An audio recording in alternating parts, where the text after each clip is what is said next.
Bonjour à toi. Aujourd'hui, je viens de parler d'un nouveau message que l'Éternel a mis sur mon cœur. Ce message s'intitule « Pour tous ceux qui regardent à lui, il vient les aider ». Il y a eu un temps où je ne savais pas comment regarder à notre Dieu. Je faisais comme tout le monde. Je regardais vers le ciel, je parlais à haute voix, je m'adressais à mon Père Céleste, mais je n'étais pas rendu au niveau de compréhension que j'ai reçu présentement, ou que je suis rendu présentement, par l'instruction que j'ai eue pendant toutes ces années. Aujourd'hui, je sais qu'il y a plusieurs façons de regarder à notre Dieu et différentes occasions pour regarder à lui aussi. Tout ceci est permis parce que l'Éternel me l'a expliqué. Premièrement, je vous parlerai dans cette vidéo de toutes les façons dont nous devons regarder à notre Dieu.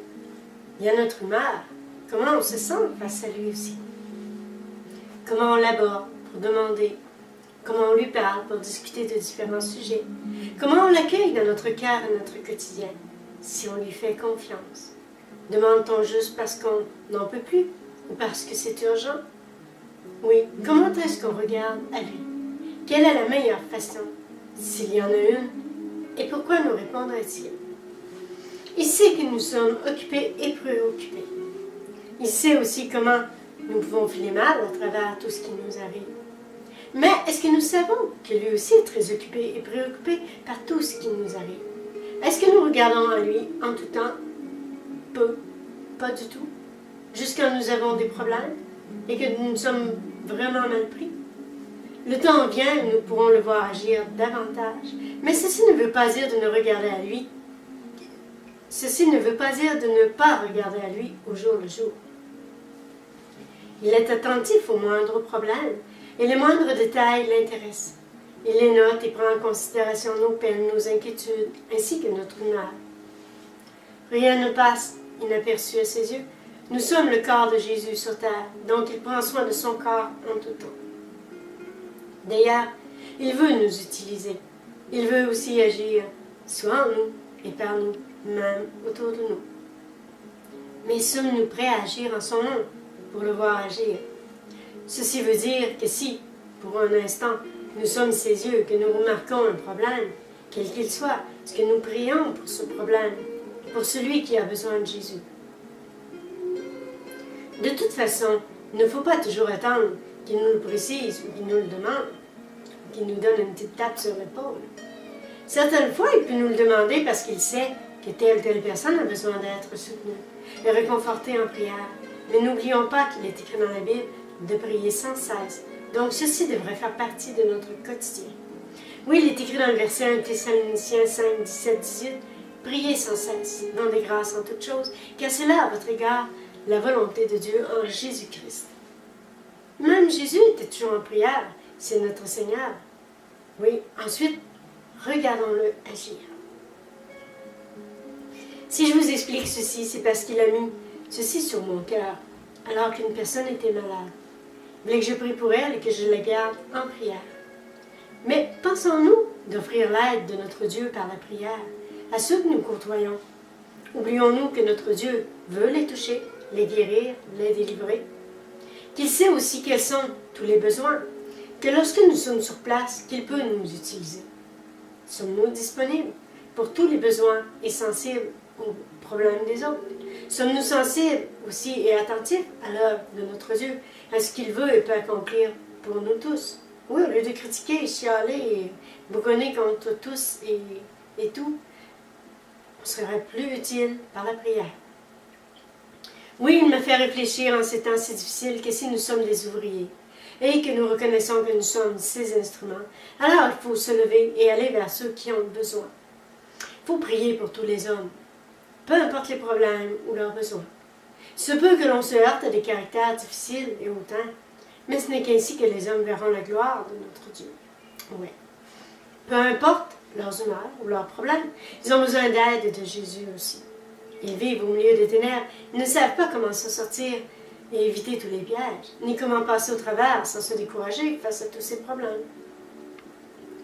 Ils sont assaillis par l'ensemble des problèmes qui affluent dans leur vie. N'oubliez jamais que ce monde de ténèbres existe vraiment. Et même que les passeurs de ces ténèbres sont évidentes. Oui, malheureusement, nous devons vivre au milieu de ces ténèbres. Il est temps de faire briller nos lampes. À quoi bon se cacher? Il est écrit dans le verset Matthieu 5, 14, 16. Vous êtes la lumière du monde. Une ville située sur une montagne ne peut être cachée. Et on n'allume pas une lampe pour la mettre sur le boisseau, mais on la met sur le chandelier. Elle éclaire tous ceux qui sont dans la maison. Que votre lumière luise ainsi devant les hommes, afin qu'ils voient vos bonnes œuvres et qu'ils glorifient votre Père qui est dans les cieux. Amen. Je m'excuse pour les petites erreurs. Nous savons déjà que tôt ou tard, nous devrions servir Christ pour accomplir notre mission. Mais le voulons-nous? Si nous sommes ses instruments, les instruments de Jésus, tendons-nous à ce qu'il nous utilise et peu importe le problème. Servir est un défi parfois, mais un défi pour voir la gloire de notre Dieu. Le Seigneur m'a même dit, « Je n'ai jamais dit que tu ne partirais pas en mission.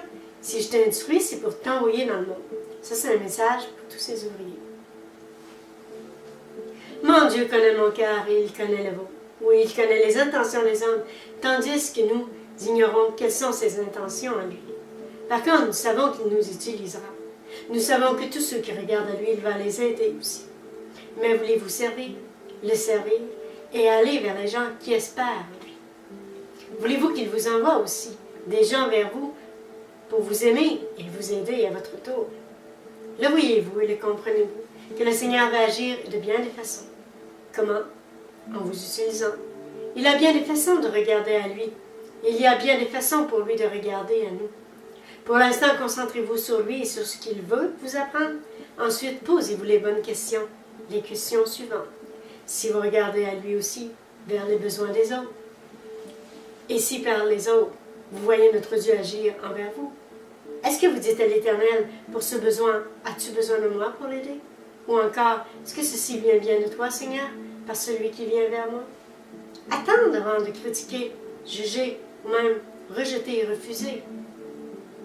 Voyez-vous, il y a tout un tas de manières de regarder au Seigneur, en lui parlant, en pleurant, en se confiant, en remettant tout entre ses mains, en attendant nos bénédictions en silence, en lui faisant confiance, en recevant, en écoutant, partageant son amour et en étant disponible pour demeurer son instrument.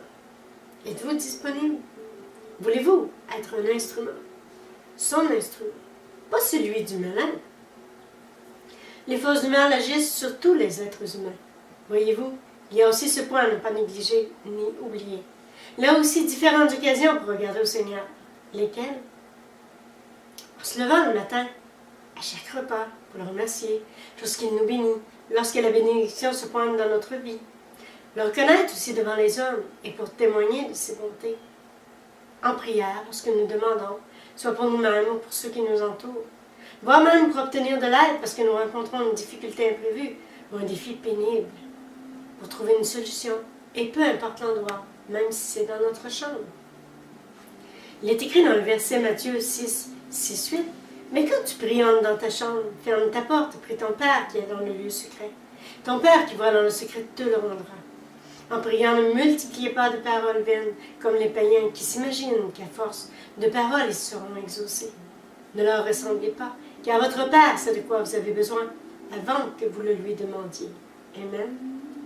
Que ce soit pour se détendre en sa présence, pour se libérer de ce stress ou de se retirer loin des soucis de la vie. Lorsque nous partageons le repas du Seigneur, en réunion entre frères et sœurs, pour le louer. Lorsque nous travaillons pour lui en tout temps, peu importe l'endroit, lorsque des gens frappent à notre porte, ou un coup de téléphone imprévu, urgent ou important, soit parce qu'un ami a besoin d'aide, ou encore pour aider un étranger. Peu importe où il se trouve, et l'importance de son ou de ses besoins.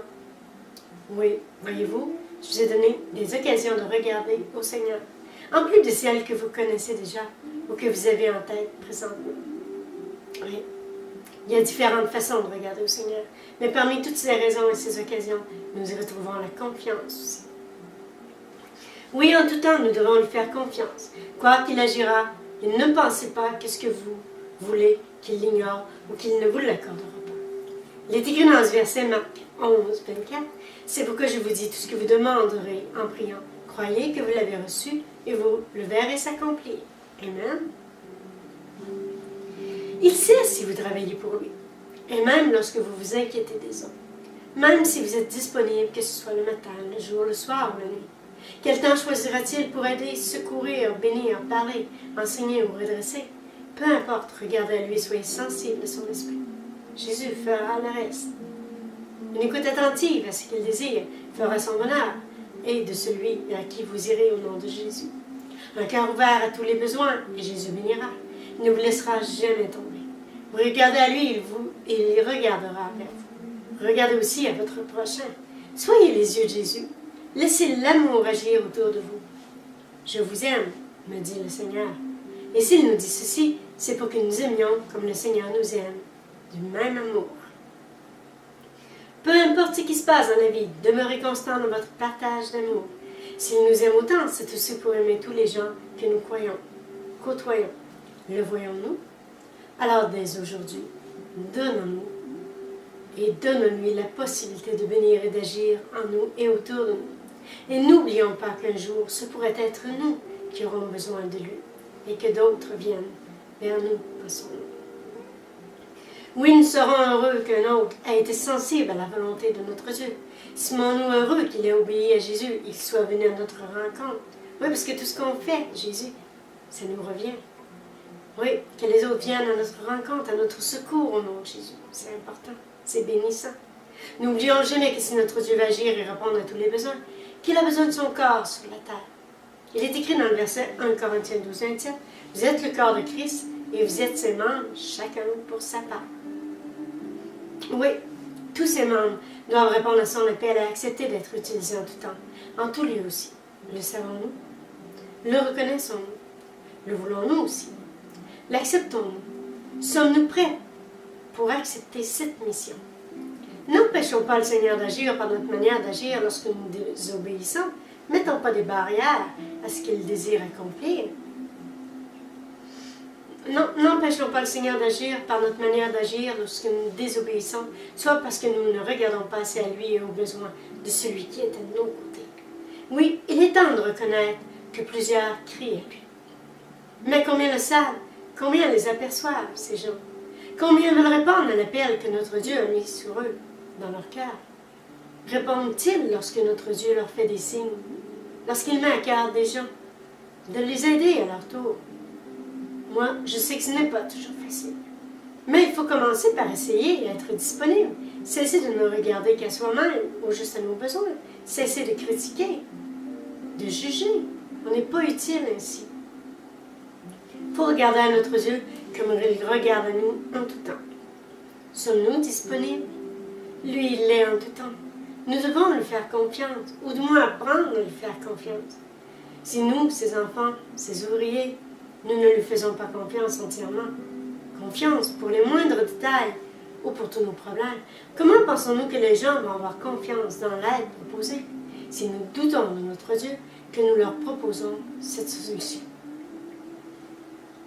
Si nous ne sommes pas certains de son amour et d'obtenir son aide, qu'à de recevoir ses bénédictions, on ne peut pas leur proposer. Ils ne croiront pas. Ceux qui nous entourent ne sont pas des imbéciles. Tout a un rapport avec la confiance et il nous faut développer une confiance absolue, infaillible, confiance aveugle même envers notre Dieu. Ensuite, l'approfondir en nous pour que notre être tout entier dégage de cette paix. Il faut obtenir pleine confiance en lui, avec lui, par lui. Alors tous ceux qui nous approcheront auront confiance dans notre Dieu parce qu'ils nous dégageront et leur transmettront de cette confiance pour qu'à leur tour, ils développent et approfondissent cette confiance envers Jésus et le Père Céleste et tous ceux qui les entourent aussi. Voulez-vous que votre être tout entier soit le témoin de cette confiance et que l'amour de notre Dieu et ses bénédictions et de l'amour de notre Dieu, que vous soyez un outil entre les mains de Jésus pour que les gens reçoivent, que tout se déroule dans la paix et la confiance, que cela procure aux hommes un bien-être immense. Les hommes ont besoin de se sentir en confiance, car tout ce qui leur fait peur les ébranle, les éloigne, tant concernant les choses en haut comme d'ici-bas. Mais nous qui avons trouvé cette assurance en Jésus, et que nous sommes vainqueurs dans tous les domaines, alors souvenons-nous d'où nous venons et à qui nous appartenons.